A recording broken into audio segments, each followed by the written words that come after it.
Strange to think, isn't it? We all enjoy a night out at the theatre or indeed the cinema. And, it's a costly experience now because while we might like it, it is becoming one of those treats that you may do now and again, not necessarily something that you do on an often case, simply because, as I say, it doesn't matter what you're going to see out of town, in town, everything's becoming more and more expensive.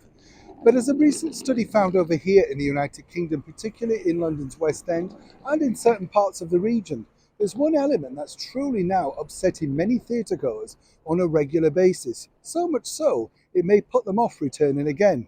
As ever, let me explain. Hi, good morning, Neil Sean here. Nice to see you. Hope you're well. Yes, the theatre.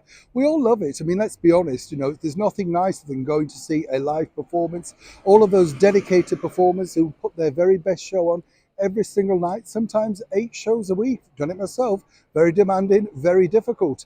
And then, of course, you had the obligatory, didn't you, mobile phones.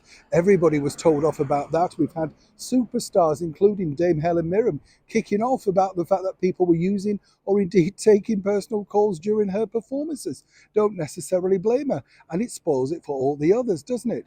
But now when you look at it, there's a bigger problem looming. And it's not necessarily the people who are secretly recording, taking pictures of productions.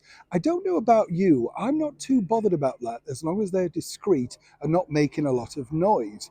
I think the bigger problem in this digital age, when you're asking young people to turn their phones off for 2 hours and not look at them, is a big, really big ask. I mean, they can't seemingly breathe without clutching their phones, it's just the way it is.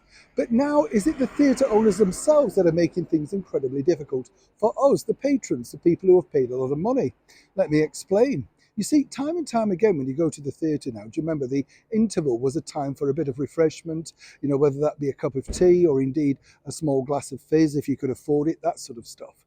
But now they simply encourage you to buy, alcohol before you go into the performance. And then, of course, you're allowed to take it in now, aren't you, in plastic cups. And people are taking armfuls, literally armfuls of alcohol into the stalls, drinking, talking loudly during the performances. Now, it's difficult because where does the land lie? You see, if you are the person who's paid an expensive amount for your seat and the group at the side of you keep having to get up to use the restrooms time and time again, it becomes incredibly annoying. Let's not, put too fine a point on it. Of course, the ushers can only do so much. They're not necessarily trained in dealing with drunk and rowdy people in the stalls. In fact, I was at one performance recently where a fight broke out at the back of the stalls, literally. Not quite sure over what. It certainly wasn't the performer, but really all to do with alcohol.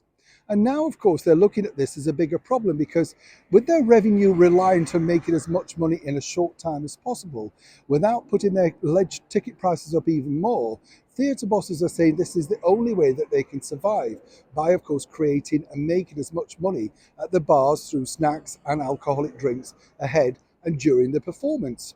Now, I beg to differ. The bottom line is, why can people not be restrained and go there to watch the performance?